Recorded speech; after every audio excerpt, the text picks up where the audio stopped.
Hello everyone. Today, I'll guide you through replacing the battery in your CipherLAB RS31 Barcode Scanner. Let's get started. First, open the battery cover. Remove the old battery and replace it with the Cameron Sino CS-CRS310BL battery.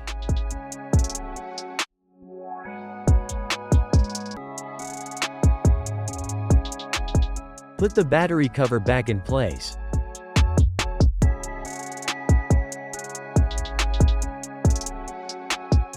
And that is, you've successfully replaced the battery in your CipherLAB RS31 Barcode Scanner. Thank you for watching.